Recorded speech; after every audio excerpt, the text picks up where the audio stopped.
Yes, swoon, yes, I check the queen, you're in love. All right, new day, new rant topic.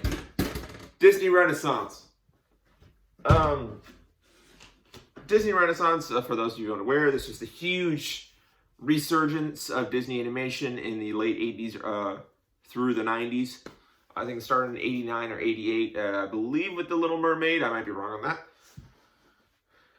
But it sparked this huge wave of animation for Disney that was pretty successful. I think when people think Disney, they almost certainly think of the Disney Renaissance films because they were such big hits. And for good reason. They're very entertaining films. I like a good chunk of them. Most notably Hercules. I find Hercules to be a very fun movie, even if it is very cluttered. It has a lot of shit going on. So it's ancient Greece because it's Hercules. Of course, Heracles, if you want to be correct for the Greek, but they use Hercules because that's the more colloquial term. And even though this is Roman name, whatever. The music is gospel, which fits. You're talking about gods and, God-related Greek legends. So gospel kind of works. And the theme is Vegas, voyeurism, and, merchandising. It's really weird. He has a shoe in the movie called Air Hercs. Obviously a parody of Air Jordans, which,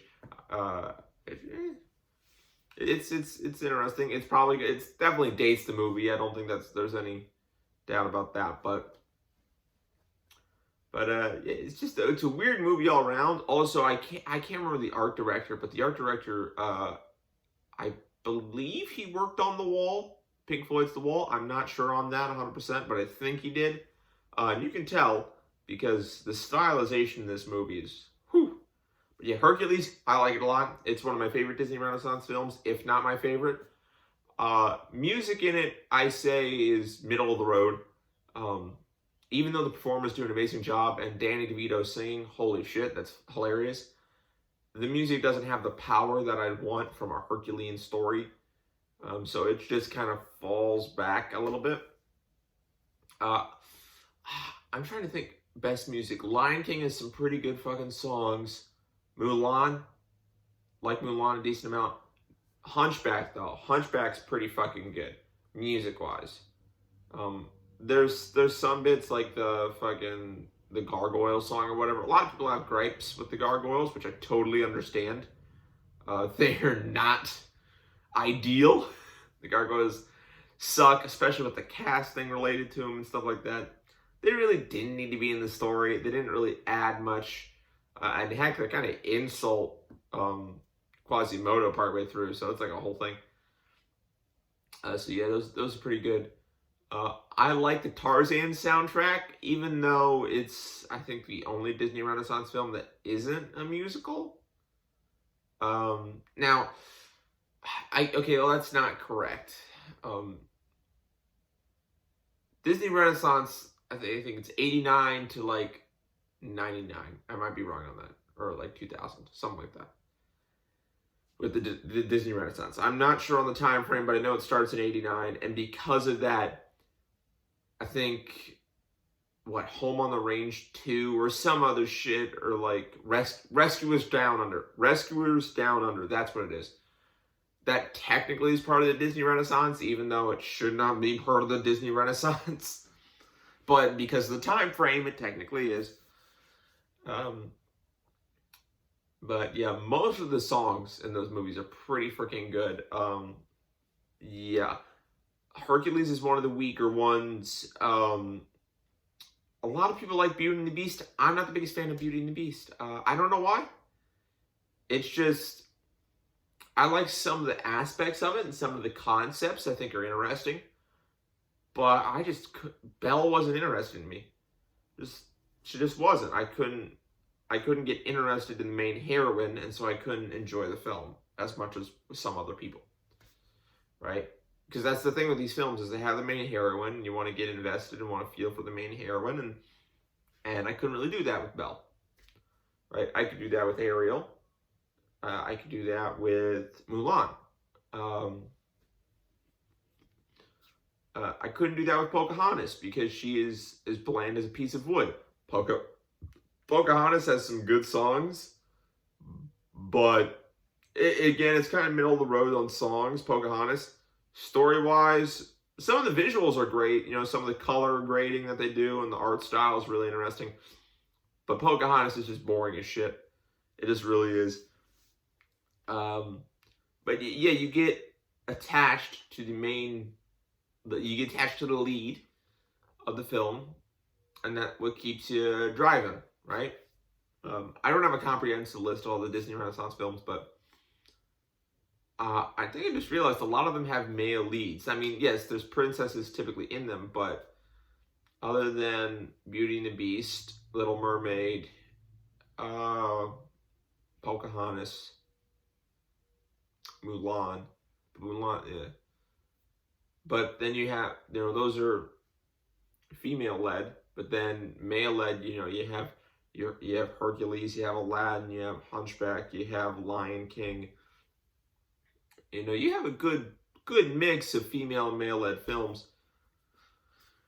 And I don't know whether it's because I myself is a male, so I have an easier time identifying with male characters than female characters, but I do tend to prefer the male-led films, although I do like Mulan, although that's kind of a double-edged sword with that one because she pretends to be a man for half the film. But I think that adds a lot of the comedic aspects to it, and I still think of her as a female character because she is a female character, So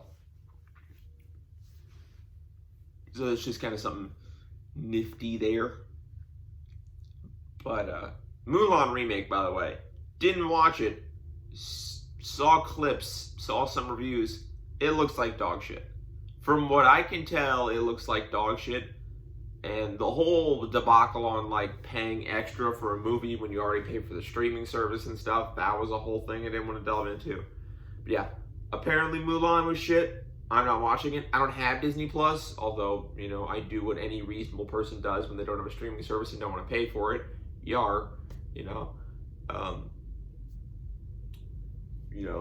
Pirating is very common nowadays and pretty much unavoidable. I don't think any studio is immune to it.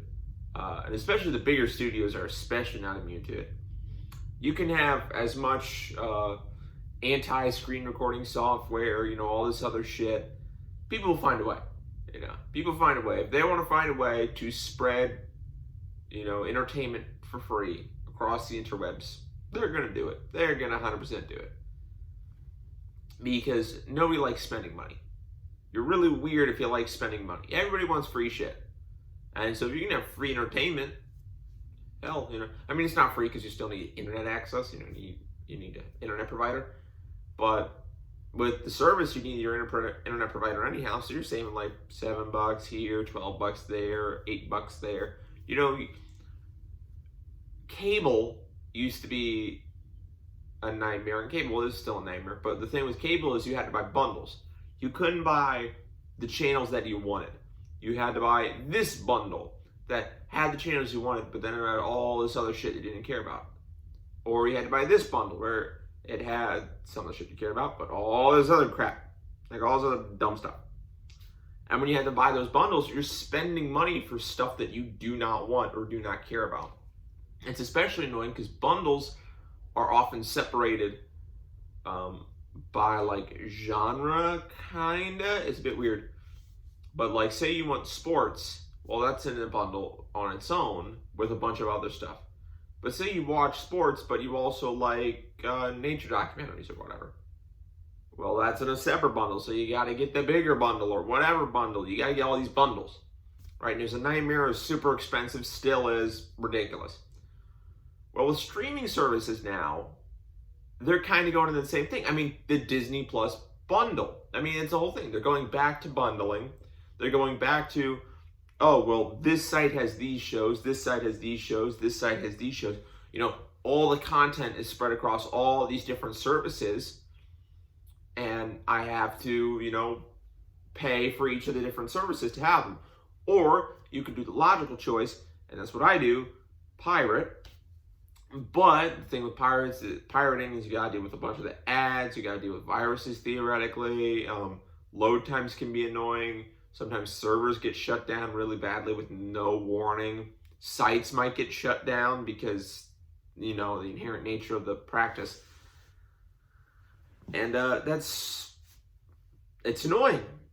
Sure, you get free content, but you gotta wait for it, so you don't get it as new as the people that pay for it, so you can't discourse with them. You can't talk with them about it as much.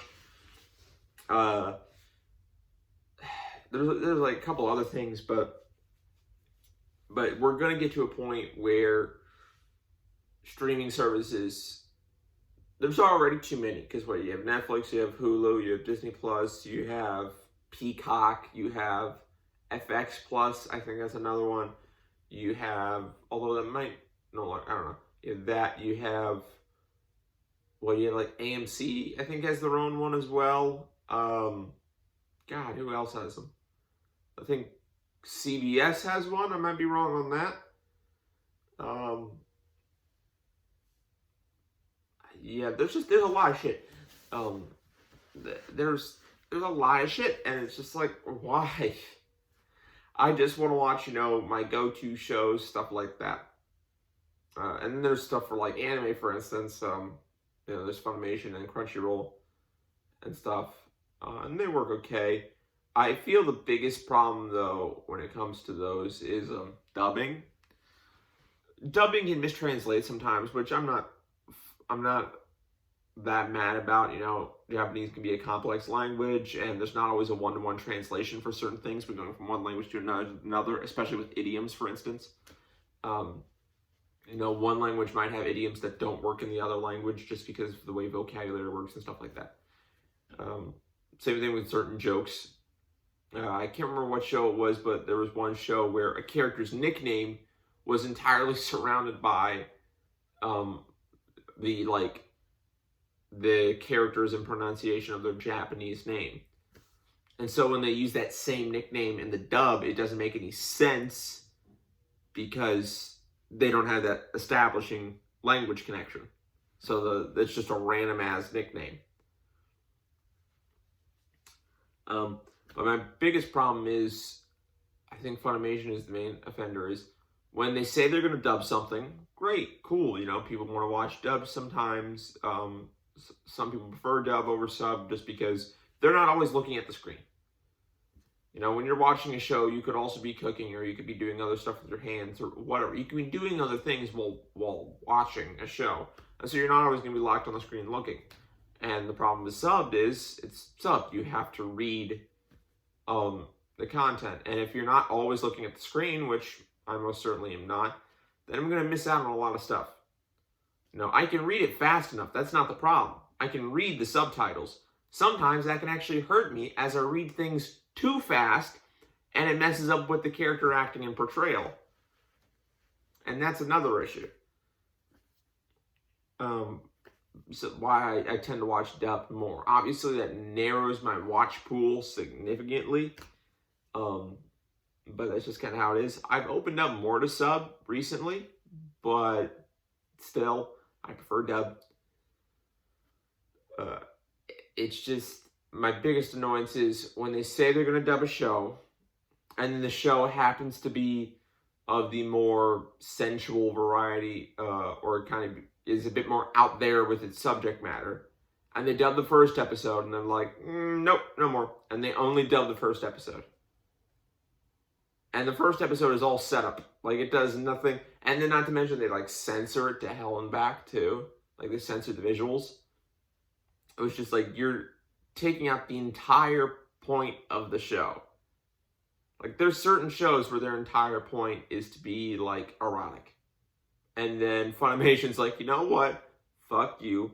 When this gets, sent to American stuff, even though it's rated 17 up, we're going to censor it to hell and back. It's like, it's stupid. With like anime, I have a scale, an ecchi meter, should they say. And it goes from 1 to 10, like any scale should. Every show exists at a perpetual 1. Regardless of the show's actual content, there is almost always certain scenes. And every show is going to get a 1, regardless. No show is without ecchi in the anime world. It isn't. And then as you go, things get more and more lewd till you get to 10. And 10 is basically hentai, but it's not labeled as such, so it isn't. No. Like, it's labeled as an anime. It's not labeled as a hentai. So it's right on that cusp. Okay. And, like, there's a sliding scale. I can't really name shows off the top of my head because I can't remember, like, what I had where. Because everything, like, the posts move constantly. Especially when, like, say a show releases a new season. That new season might change the show from, like, a 5 to a 7, depending on how much they add, right? Censoring, like, knocks away, like, 2 points automatically. So, like, this show would be an 8, you know, with how much it shows. But it doesn't show it. It censors it with blatant censoring, you know. With the light beams or the soapy bubbles or the character blocking another character, I don't consider that censoring. I consider that, you know, tasteful placement. And that might only lose you 1 point as if you were to go full out. Blatant censoring is where you have, you know, the bars, or where you have, like, pop-ups, or where they cut away and you can still hear the audio and know something's going on, but they're holding on that shot of a lamp for really long. Way more than any reasonable person would hold a shot on a lamp. And, like, that's blatant censoring. Stuff like that. That knocks you down 2 points. Right? So, while a show, like, might be, wow, they show a lot of tits and a lot of ass, they're, like, an 8. But, you know, most scenes, they're covering up with this big banner that has, like, the character in chibi form on, and be like, nah, and that knocks it down 2 points. Because you're, like, taking me out of it. You're taking me out of the immersion of the show. Right? If the show's rated 17 plus, like, it says that on the description. It's just like rating 17 plus. It's just like, go all out. But no, because it's getting, you know, sent through American publishers, or platforms, or however you want to say it, they don't want to show that. Even though it's rated, still no. They don't. I'm at 17 minutes. I think that's good. Weird how we went from the Disney Renaissance to this. Well, yeah, shit happens.